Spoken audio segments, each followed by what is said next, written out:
Hello everyone, sorry for the delay.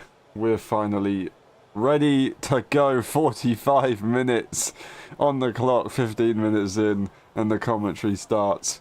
I'm sure no one missed out on that one. But anyway, we're here, and we've got a few cars already on the timing sheet. Sainz the only one to not set a time lap yet, but is out on track to change that very, very soon. Welcome to the first European race of the season. I think the first of a triple header. That would be then going to, is that Canada? And then to Austria. I'm just going to try and double check that because I think I might be wrong. I might be right, however. That is the right thing to look at. Okay, no, it's not going to be that the case. It's Monaco and then Spain, Canada, Austria. Okay, so not on the triple header just yet, maybe. If I'm getting that right or wrong, I don't know. I'm just going to double check that as well. So of course, we've got Imola, and then we've got the 23rd and the 25th. Okay, so no, it will be next week, and we get some more racing, which is, of course, lovely. I'm going to go back to the data that I had on the screen as well. From Miami. And we saw Oscar Piastri top the times in FP1. We had a sprint race weekend, so we only had one practice session. This time we have three, as we're on a normal Grand Prix weekend. Instead, it's Lando Norris who's topping the times, with Piastri P3. Gasly just goes to P4, showing the Alpine has some pace immediately out of the box. Of course, lots of teams will need to get dialed in, but all Formula 1 teams do a lot of testing in the simulators before and come with a basic setup and only make minor changes throughout the weekend. That's how it works in Formula 1, if you didn't know already. So we'll see how it goes, but all the cars, all the teams will kind of expect where they want to be and find that pace accordingly. Lando Norris should be strong, historically has been pretty impressive around this circuit, so Oscar Piastri's definitely got a lot of work cut out for them. A 16.9 was the fastest lap from last year's FP1 session. We're currently on a 17.1, so we're already very, very close to that pace. FP3, we saw it be a 15.5, so to get to the FP3 times and then to qualifying with a 14.7, we have got a long way to go until we reach those times.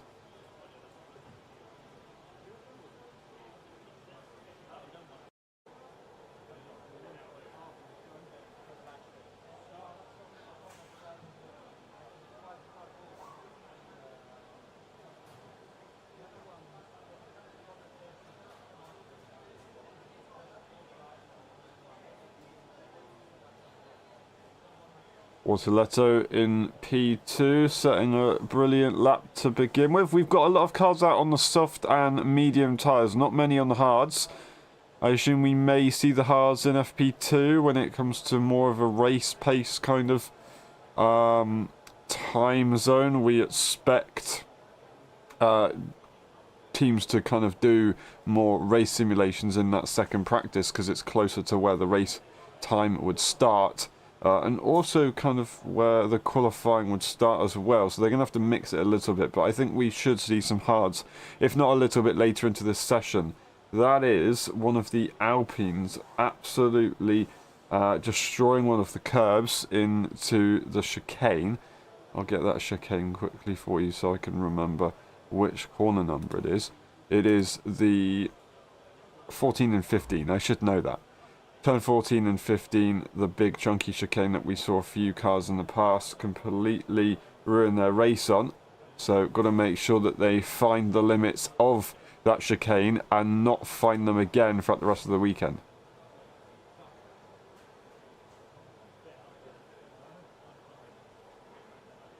Not entirely sure which Alpine that was, but we've got, of course, Colapinto in the car after replacing Jack Doohan from the Miami Grand Prix. Jack Doohan will stay with the Alpine team doing duties throughout, whether that be reserve driver, test driver, doing lots of different things. Could they find themselves back in the seat within 5 races that Colapinto has been given? A 5-race contract for this rest of the season effectively. It's very, very cutthroat, very brutal, but with Colapinto's experience and kind of proof that they had at Williams last season, in theory, they should be alright, and they should be good to go. They're back out on their way to track, ready to set some more lap times. Russell's going pretty quick right now, going purple, purple, purple. I say, not quite gone purple in that final sector just yet. But a double purple, will it turn to triple? Will it be the top spot of the session so far? It will be, and it will be the triple purple. Half a second clear of Lando Norris. Yuki Tsunoda has since set a P3 time so far. Well off in that final sector, however. 2 tenths away in the middle sector. Missed out on the first, but I'm sure it wasn't too far off due to the fact the final sector was so far off. Now, we're going to have a look at the updates throughout the grid. Now, unfortunately, my research doesn't expand the entire grid, but I do know a few teams have got some decent upgrades and a few crucial teams in the championship for the top spots, update-wise. We've got McLaren with rear upgrades and suspension upgrades. I was a little bit confused on what it was meant by rear, but definitely on the suspension side they have got some upgrades. I believe that is rear suspension. And then Red Bull have got side pod, radiator, suspension, a wheel duct upgrade. So they've got quite a few, and that should, in theory, see Yuki Tsunoda find some good performance in that Red Bull and help Max Verstappen have a little bit of an easier time in that car and really push it to the limit. We saw McLaren dominate in Miami, so they're really looking to try and find a little bit of a gain to bring that gap down so it's not so large compared to what it was. We've got Aston Martin doing lots of upgrades throughout the car, including the floor. That's not the only one, but the floor is going to be a huge upgrade. So Aston Martin, Lance Stroll says that he can, or has in the past, performed fairly well around here, as well as Lando Norris. So Lance Stroll should hopefully be able to find a bit of performance. Will Alonso be able to get used to the upgrades? When we say upgrades, doesn't mean that they're always going to work, but they generally should do. Ferrari, lots of rear wing changes, so they're going to look for some more downforce throughout this Grand Prix weekend. It is a pretty decent downforce dependent circuit with a lot of high speed sections that you can go through and really send the car. Then we've got Mercedes with engine cover shape changes for cooling, front suspension and front wing changes. I think the suspension was maybe a little bit more subtle, as the front wing was a little bit more subtle, but still a few changes, not as much as Aston Martin, and I feel like Red Bull's upgrades should be pretty decent. So I think there could be some decent changes. Will we get that close to McLaren? I'm not entirely sure. I think a lot of cars, a lot of drivers have a lot of experience around this circuit, so they'll be able to find their peak performance. They race these circuits, or they race this circuit, and especially European circuits, in their junior careers, whereas Miami, you basically only race it in Formula 1, and that's it. Of course, F1 Academy did run it last weekend as well, but you don't really get to drive it much at all. Imola is a different story. It's going to be a driver's track. It's a classic track. It's a historic track, and we'll be able to see the cars go absolutely rapid. I think even if the cars are a bit closer together, I think we could possibly see Max Verstappen really outperform the pace and find a bit more time on McLaren regardless. Maybe I'm absolutely waffling, but we'll see. We had a pretty close race here last season with McLaren finding the late race pace. So it really does show how important qualifying is around this circuit. And now with Max Verstappen on the form that he's been in with qualifying so far this season, I think 3 poles this season, if I'm correct in saying. That was Japan, that was Saudi Arabia, and I'm completely forgotten the other one. Was it Miami? Was he on pole in Miami? No, I can't believe I've forgotten this. I'm so sorry. I am so sorry. Anyway, doesn't really matter. Qualifying is very important, and if Max Verstappen can get ahead, you can bet that he's going to be incredibly difficult to pass, even if a McLaren has better degradation on those tyres throughout the entirety of the race. Talking about degradation, McLaren have of course been investigated with their potential tricks. It's illegal to have water in the tyres to help you cool down. That's what they've been suspected of having. Now, they have denied that and definitely joked around with that, as Zach Brown had a bottle of water saying tyre water on the side of it. But it's still a little bit suspicious, as Red Bull had some evidence that the heat from the tyres was a little bit colder in certain patches, and that was shown by a thermal camera that Red Bull had on that McLaren. That's a big mistake right there from McLaren through the final corners, having a massive snap right there. But all good for now, it seems. As I was saying, with McLaren and their cooling issues, or cooling advantages, it's been suggested that it could be the tyres get a lot, when the tyres get hotter, this kind of liquid comes around and can cool the tyres, but when the tyres cool down, when you get to more of a better, a normal temperature, and the tyres do get checked by the FIA, this liquid can solidify. Now, it's a very genius technique if it is the case, and I think it sounds pretty logical. Whether that is the case or not, I guess we will never know, and they may not ever admit it, at least for a couple of years, that's for sure.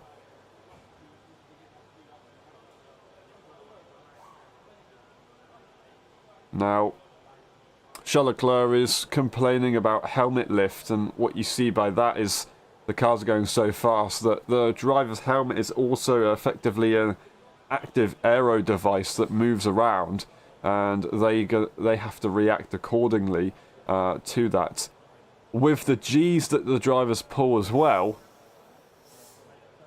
if you're going around a corner and your helmet is moving a little bit in the wind, then you multiply that by the G, then it just makes it incredibly difficult to deal with. And that's why they have to try and make these helmets so light as well. If you get a couple of grams, well, if you get 1 gram, that's effectively 6 grams if you're going 6G.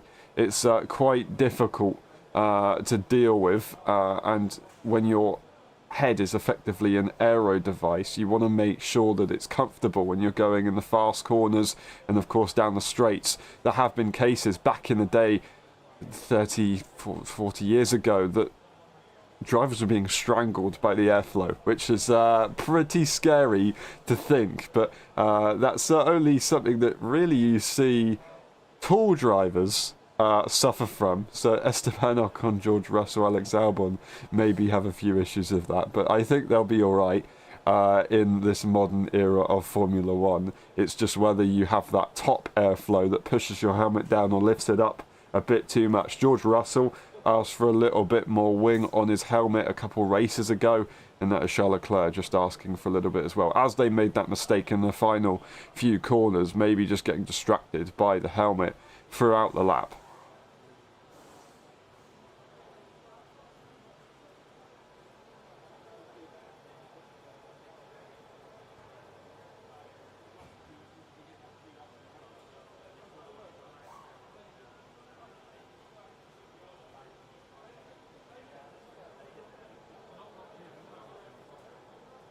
Now we're getting to the halfway point of the session. We'll look at the times. We've got Russell, Sainz, Verstappen, Gasly and Antonelli, the home hero, in the top 5 at the moment. That is a 16.599 for George Russell. We've definitely got a little bit quicker compared to last year's FP1 session, so made a nice step forward indeed. I just want to have a look at that. Look at those times. It's a 16.9. In FP2 we saw a 15.9, so we're not quite past that. But a 16.9 we are definitely past, and by a little bit of a margin as well. It is then Lando Norris, quite potentially the expected race winner of this weekend, possibly, followed by Alex Albon, Tsunoda, Bortoleto and Stroll in the top 10. Colapinto P11, so P4 relative to his teammate isn't ideal, but considering that they don't really have too much experience in that car, they've got right on the pace so far, according to FP1. That's brilliant for Colapinto. Piastri in P12 right behind. We've got Hamilton in P13. Leclerc's teammate in P17. They're struggling a bit, but before that, they've got Hadjar, Behrman, Lawson, Alonso in P18 behind Leclerc, and then Ocon and Hulkenberg at the back of the pack. The Haas is really not performing as well as I expected in recent times. It's a real shame because that car seemed pretty strong throughout, but it is what it is, I guess. Race result-wise, I want to double-check where the Haas did finish. P12 and well, not classified for Oliver Behrman as they DNF from that race. So, yeah, they had a pretty disastrous weekend in Miami compared to what they have had throughout the season. Looking at the team standings, we can see they are 6th place, right behind Williams, 20 points to their championship, 6 points ahead of Aston Martin. And considering we're kind of saying that Aston Martin are having a really bad season, looking at them right now in the championship, P7, they're ahead of the Racing Bulls, they're ahead of the Alpine and the Sauber, so they're not absolutely terrible, but they have had some pretty disastrous moments, whereas we've seen Lance Stroll score some decent points.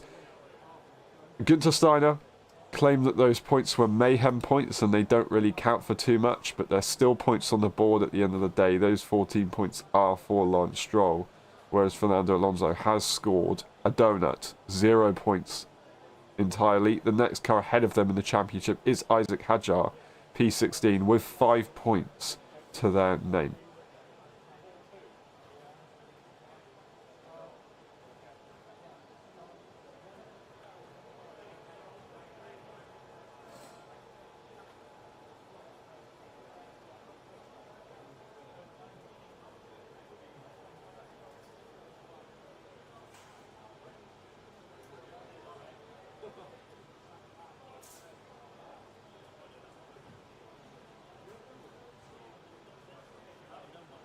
Oscar Piastri bringing the pace up in the session now. We've got Russell.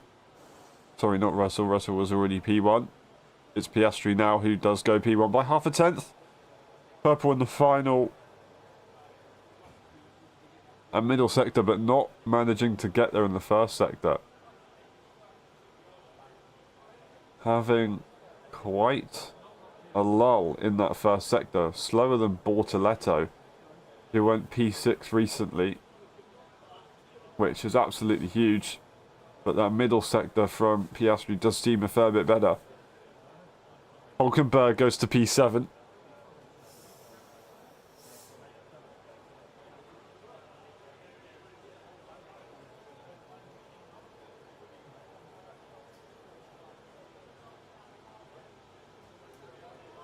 George Russell over the radio just then saying how he noticed Kimi Antonelli is having a lot of bottoming out and plank wear. You can see the sparks coming from the bottom of the car if you're behind it. That's how he knows. Now, what you can see from Kimi Antonelli's driving is they do attack those curbs. They do go really aggressive, almost esports-esque, really trying to use everything out on track to give them any advantage possible. And it kind of means that you do gain some lap time, but you risk a lot in potentially damaging the floor of the car. And maybe Antonelli has already done that. With just over half of an hour of the session gone, they may have had an issue with the bottom of that floor.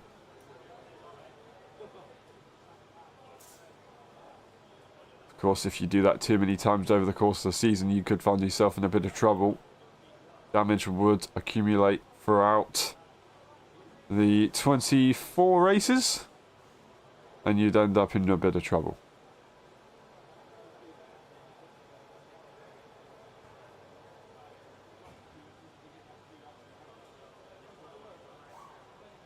So Lando Norris pushing on the lap, but just backing out in the final bit.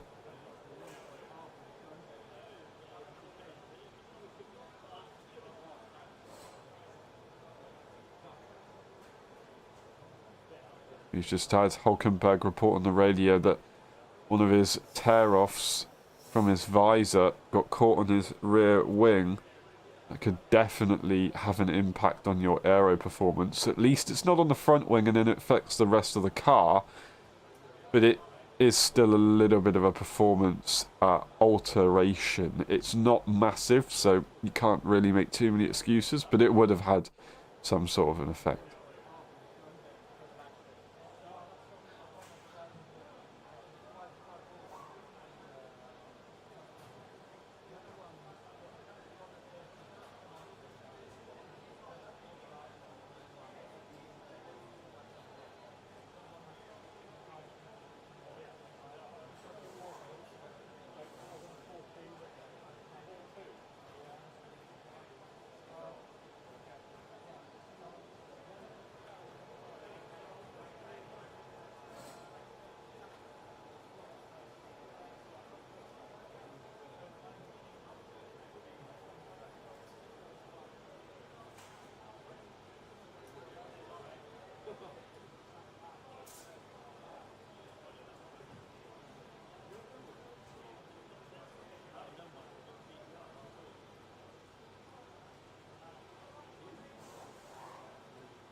So, just finding out that going for a lot of different possibilities of what the McLaren could be doing with their tyre cooling, and it's all very interesting. I'll try and get some more information ready for FP2.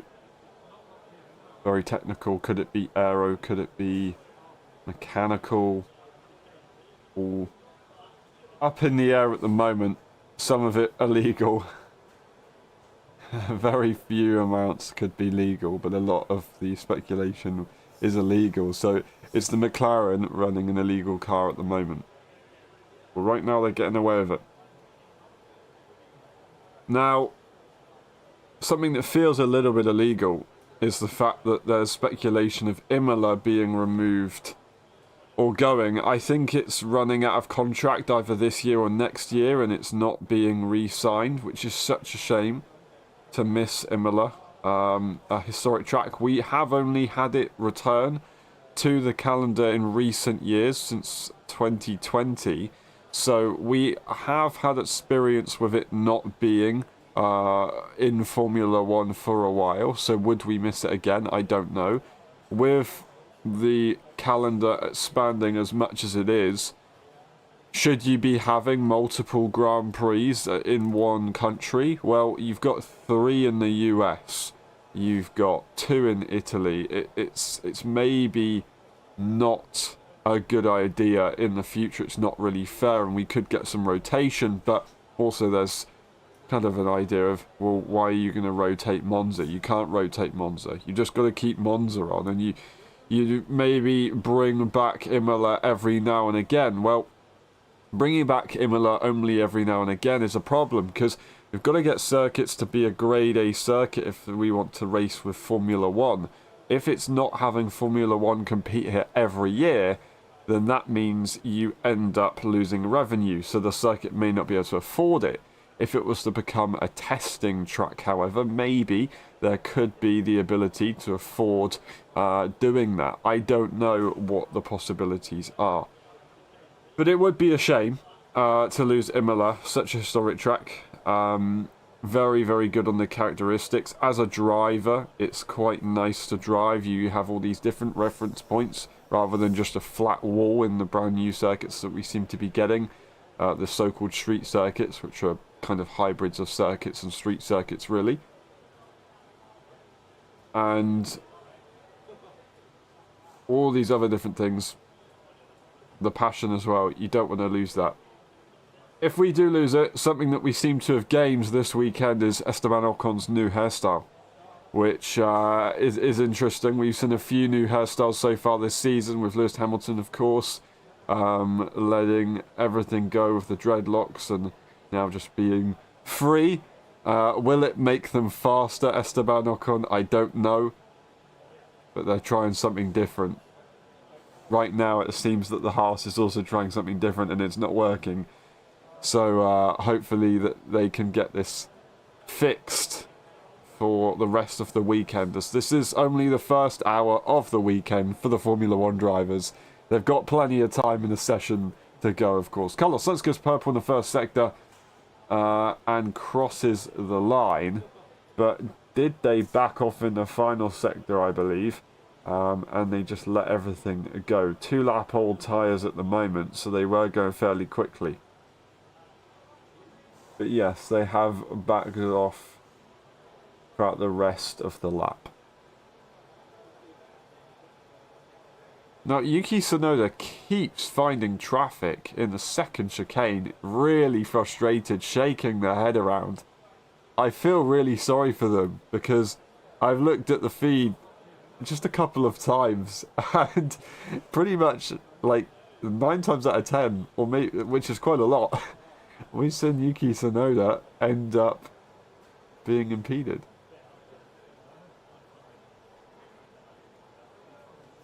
Lots of cars being impeded in this practice session, so that's maybe foreshadowing for what could happen in qualifying tomorrow, which would be catastrophic for a few teams if they end up having some big issues. One of the Alpines into the gravel on the second chicane. That's Colapinto finding the limits. They have driven around this circuit a few times. They drove a Formula 1 car. I'm not entirely sure which circuit it was at. I think it was maybe Zandvoort, possibly. They drove that. An Alpine car immediately after they were released. They have driven an Alpine car multiple times, I believe, at Imola. If not at least once. So they do have experience in the philosophy of the car at this circuit, and should have some confidence. Of course, they've already done a mid-season start in Formula 1, so they need to try and remember what they had at Williams and make sure that they bypass pretty much most of the things that they had to struggle with. Of course, the media stuff won't be familiar to them, so they can focus on the driving a little bit more and manage it quite well. I think they were pretty good at managing the media in the past, and they seem to be managing it well right now. They've not had an easy time into both of their stints of Formula One.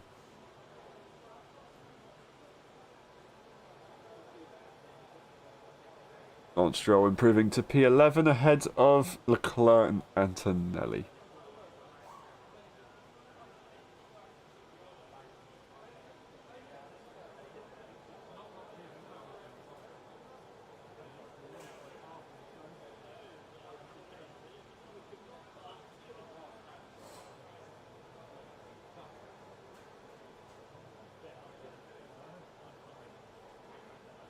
Now,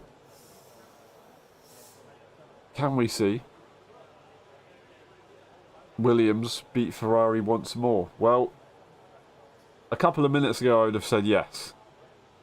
Hamilton has just gone purple in that first sector and beaten Carlos Sainz's first sector by a fair few tenths. So they are going pretty quick. That Ferrari does have the pace. I think it always has had the pace. It's just very, very peaky, very hard to find the optimal window. Quite like the Red Bull, but I think also McLaren does have it. It's just a little bit different. I think the Mercedes did have it with Hamilton, of course.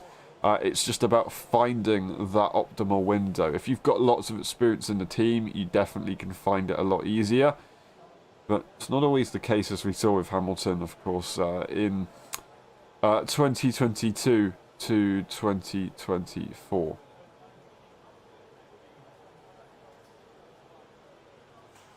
But the Williams, although still seeming to be a little bit of a handful, as Alex Albon has just shown over the curbs, bottoming out and getting some severe instability, is having a pretty good run on performance and seeming to get up to speed quite nicely quite often. And it's really back into kind of a classic era, Ferrari versus Williams. We see once again, it takes us back to the season of 1997 with Jacques Villeneuve versus Michael Schumacher. A phenomenal season that was.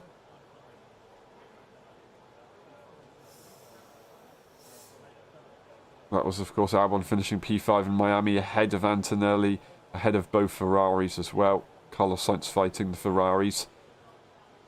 Albon goes over the gravel once again and into the pit lane throughout that lap.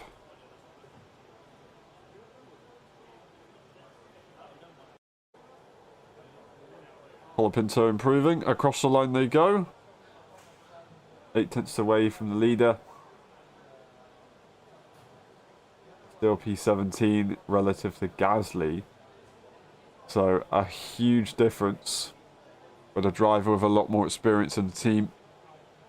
You just got to get bled into it and relax. It's Carlos Sainz who goes P3. Nicely in the final sector. Not quite beating the Ferrari though. Still a little bit off. Absolutely huge in that final sector. That seems to be... If you're quick in the final sector, you're quick around this circuit. That seems to be the kind of situation that we've got right now.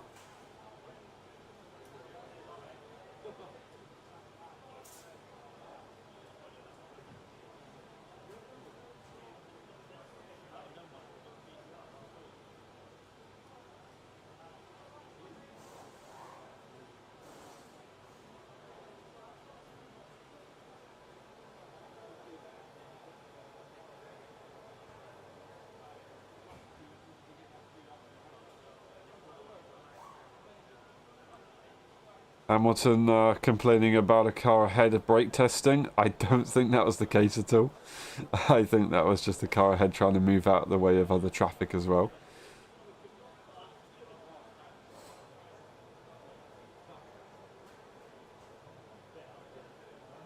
I think it was a bit of a miscommunication. That's all it was in the end. Now we've got a few cars out on scrub tyres. We've got a few cars out on fresh tyres. We've got Verstappen out on a fresh tyre right now. They haven't gone that fast in that first sector. They found some decent pace in the final and middle sector, however. 3.5 tenths behind the top time of Piastri, who's under half a second or half a tenth away from Lando Norris. Then it's Carlos Sainz, who is absolutely minute tenths away from Lando Norris. And then it's George Russell, who is even closer to Carlos Sainz. The gaps in front right now is immense. P1 to P6 is really, really close.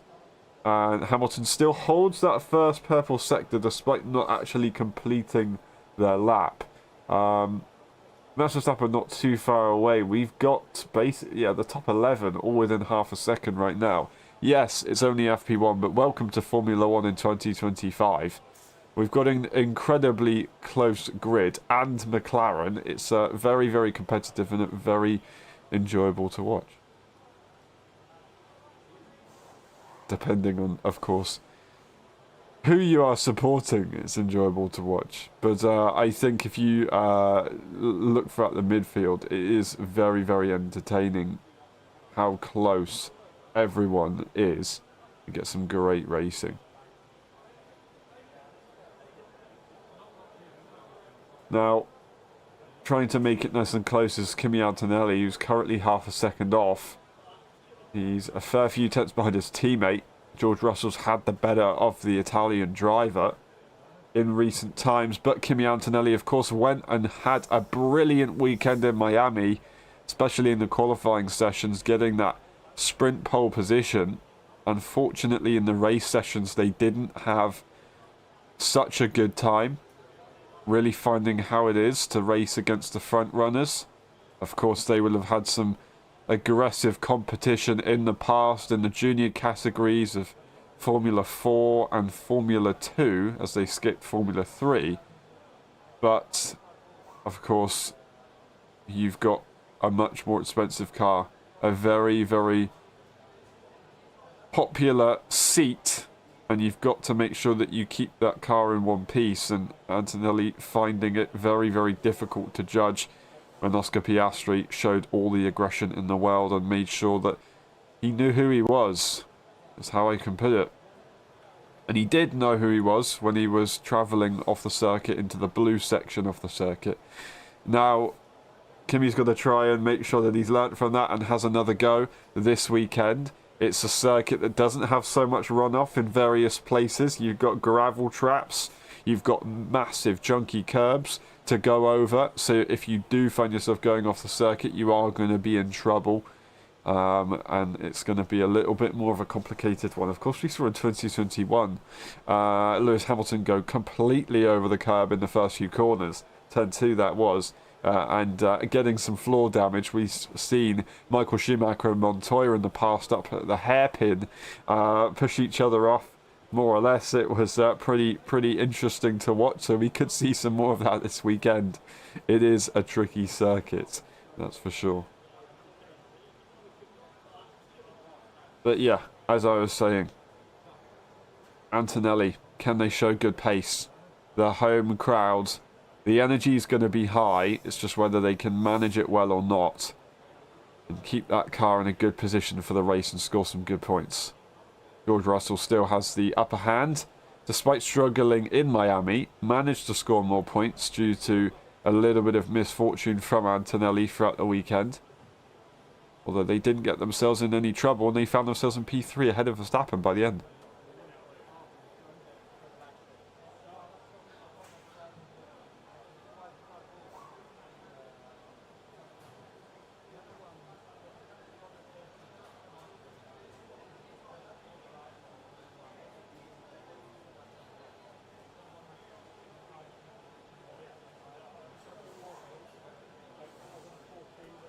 Now, the last thing I have to speak about before we end this session, 6 minutes on the clock. Will Lando Norris show the pace as expected? I think I mentioned earlier already about Lando Norris performing quite well historically around this circuit. Now, they are, by myself, expected to perform quite well, and I think by many expected to perform quite well. And if there's any circuit on the calendar that they're going to outperform Oscar Piastri at, it should be this one. Currently, Piastri tops the times, not by much, but Lando Norris has always had a pretty good run around here. A couple of podiums, I believe, in the past. Of course, they've had the podium last season, P2. I think they got P3 in 2021. I don't know how 2022 went for Lando Norris, however. I'll double check that right now.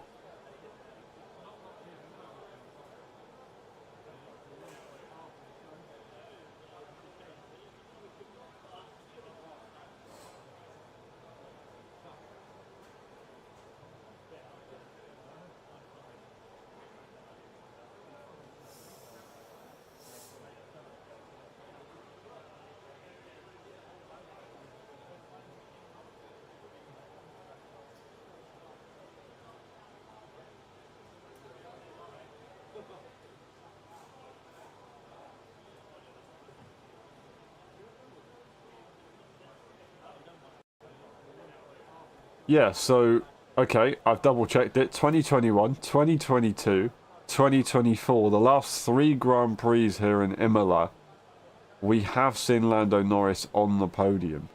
And we didn't see them in 2023 because that race wasn't run. It was cancelled due to flooding, which seems not too long ago, but it was quite a long time ago. Now 2 years, absolutely incredible how time does fly. I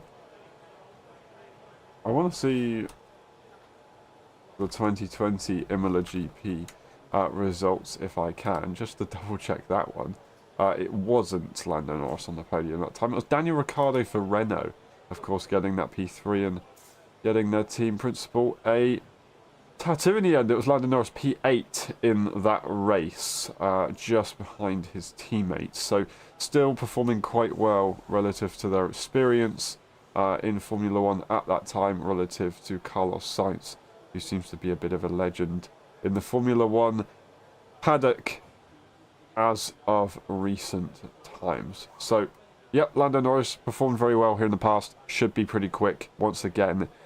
They've got a lot of pressure on them, leading the World Championship at the start of this season, since losing it over the last couple of races as Oscar Piastri extended their lead in Miami. It's now the time for Norris to bring it back.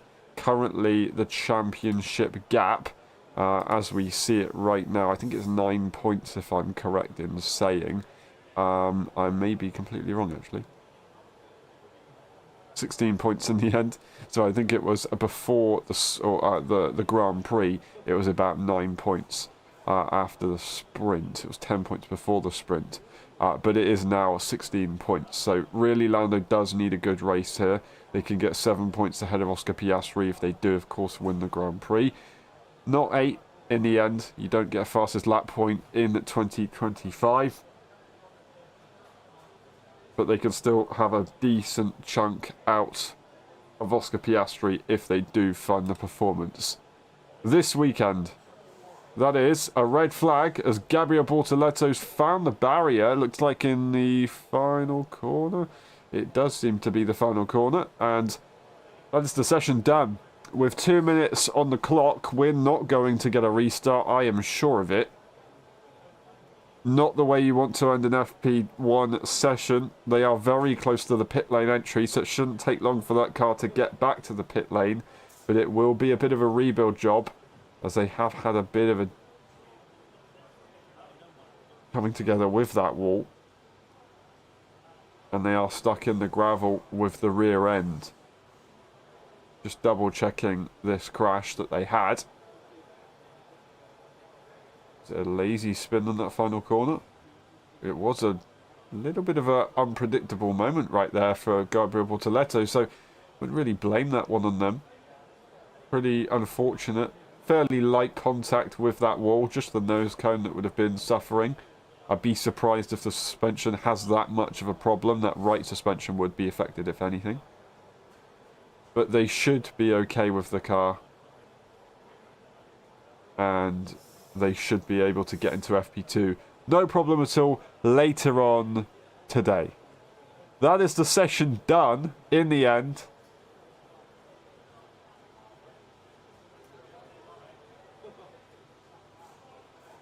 and that is Oscar Piastri on top by less than half a tenth. Then we've got Lando Norris, Carlos Sainz, George Russell, Lewis Hamilton, Pierre Gasly, Max Verstappen, Albon, Bortoletto finishing in P9 after the crash with their teammate right behind them, Nico Hulkenberg, in P10. We've got Lance Stroll, Charles Leclerc, Antonelli, Alonso, Liam Lawson, Sonoda, Colapinto, Behrman, Hadjar, and Ocon. The two Haases, of course, having a few struggles, with Hadjar not really finding the groove. Neither has the other racing ball of Liam Lawson. Yuki Tsunoda quite far down compared to his teammate, but also Max Verstappen is far down compared to what we expect from Max Verstappen. So it really does seem to be a little bit of a difficult one so far this weekend, but it is the first practice session only so far, as I will reiterate that one, of course. It is Colapinto P17 relative to their teammate P6. Pierre Gasly having another phenomenal weekend so far. That is it. Thank you very much for watching. We'll see you in a couple of hours' time for practice 2, and we'll have a little bit more info ready for you for that session. I can't wait. It's going to be a good one. We'll see you in a bit. Thank you very much. Bye-bye.